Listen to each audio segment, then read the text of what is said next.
Hello everyone, देखिए अब question number 4.2 NCERT exercise का। देखो चैप्टर 4 का है ये।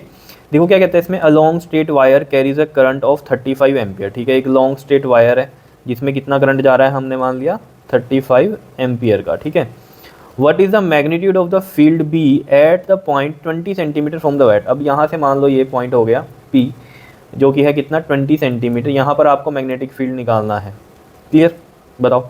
अब ये बुक में आप देखोगे ना, ये बिल्कुल बोल्ड लेटर्स में लिखा होता है बी डार्क में, मतलब तो वो उसका मतलब क्या होता है, वेक्टर है यहाँ पर। ठीक है, तो ये ध्यान में रखना। ऑब्वियस बात है, मैग्नेटिक फील्ड क्या है, एक वेक्टर क्वांटिटी है, इस वजह से। ठीक है, तो a long straight wire carries a current of 35 ampere हो गया। What is the magnitude. अब देखो मैग्नीट्यूड ऑफ द फील्ड मतलब बी, यानी कि मैग्नेटिक फील्ड का मैग्नीट्यूड आपको बताना है। तो अगर आपको याद हो एम्पियर सर्कुलर लॉ, वहाँ पर हमने पढ़ा था magnetic field due to infinite long straight wire carrying a current. ठीक है, तो वहाँ पर जो फॉर्मूला बना था वो क्या आया था आपके पास, बताओ। म्यू नॉट आई अपॉन में 2 पाई आर आया था। यहाँ पर जो आई की वैल्यू है वो हमारे पास है 35 एम्पियर, और जो आर है हमारे पास वो है 20 सेंटीमीटर, मतलब 20/100 मीटर, यानी कि 2/10। तो ये वैल्यू रखते हैं सब। यहाँ पर म्यू नोट की वैल्यू आपको पता है 4 पाई इंटू में 10⁻⁻7 होती है। आई इज़ 35 और 2 इंटू में, या पाई रहने ही देते हैं, कट जाएगा ये, इंटू में आर कितना है हमारे पास 2/10, यानी कि 2 यहाँ पर और 10 ऊपर चला जाएगा यहाँ पर। तो देखो ज़रा, पाई से ये पाई और 2 2 ज़ा 4, ये 4 इससे कट गया। क्या बचा यहाँ सिंपल आपके पास, देखो ये बचा 35 इंटू में 10⁻⁻6, -7 और 1 माइनस का 6, ये आ गया। ठीक है, लेकिन इसको स्टैंडर्ड फॉर्म में कैसे करते हैं हम, एक डिजिट के बाद पॉइंट लगता है। तो वो कैसे लगेगा, देखो जब कहीं पॉइंट नहीं होता तो समझते हैं हम यहाँ पॉइंट है, तो यहाँ से लेफ्ट जा रहा है, एक लेफ्ट जाएगा जब पॉइंट। ठीक है, जब हम लेफ्ट पॉइंट लेके जाते हैं तो यहाँ पर 10 की पावर प्लस में इंक्रीज होती है, पता है ना।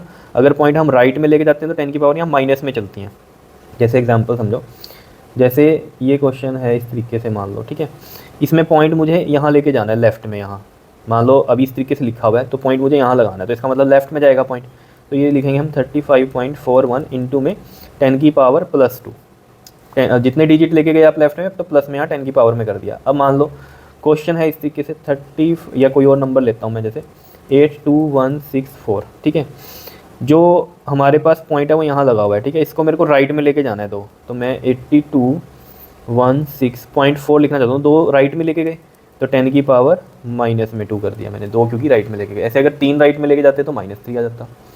और ये तो आपको पता भी है, राइट वाली तो कहानी। देखो अब हम जैसे हम इसमें कहीं पॉइंट हमें यहाँ लेके जाना है, 2 आगे लेके जाना है, तो 8216.4 2 आगे लेके गए तो अब 100 लगाते हो। इसका मतलब ही क्या है, यहाँ 8216.4 इंटू में 10 के बाद नीचे 2, आपको जाके -2, ऐसे आप समझ सकते हो।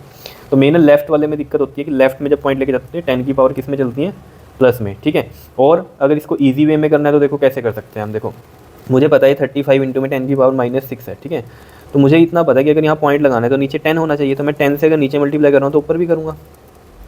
तो ये 10 की वजह से यहाँ पॉइंट आ जाएगा बीच में, और ये 10 की पावर देख लो 1 है। ठीक है ना, तो ये कितना हो जाएगा 10 की पावर -5। तो यहाँ भी यही करेंगे अब हम। देखो 10 की पावर यहाँ 1 आ गया, क्योंकि हमने क्या किया, इसको एक लेफ़्ट लेकर गए, एक लेफ़्ट लेकर गए तो 10 की पावर 1 कर दिया, और ये 10 की पावर -6, तो 10 की पावर -5, और ये 3.5 है। ठीक है, टेस्ला। तो इस तरीके से ये हमारे पास आंसर आएगा। क्या इतनी बात क्लियर है, बताओ, समझ में आ रही है कहानी। ठीक है, तो मेन है ये जो पॉइंट लेफ्ट राइट लेके चलते हैं ना हम, ये आपको समझ में आनी चाहिए कि क्या होती है। ठीक है, ये दिखाई दिया था नीचे का, समझ रहे हो। क्वेश्चन को करना तो ईजी है, लेकिन उसकी जो न्यूमेरिक वैल्यू जो हमें निकालनी है, ठीक है ना, आंसर में, वो थोड़ा आपको ध्यान देना पड़ता है कि अब जैसे ये आ गया था तो ये आंसर अब आपका, जैसे मान लो कि MCQs है, तो MCQs में ये आंसर होगा ही नहीं, मान लो पॉइंट में होगा, 3.5 में होगा, तो फिर आपको पता होना चाहिए कि इधर पॉइंट अगर हम लेके जाएंगे तो ये 10 की पावर -6 ना रह के क्या हो जाएगा, -5 रह जाएगा। ठीक है, क्लियर है इतनी बात। ठीक है, तो ये था आपका 4.2 क्वेश्चन। फिर हम अब नेक्स्ट वीडियो में करेंगे इसका question number 4.3। Clear, okay ji, thank you.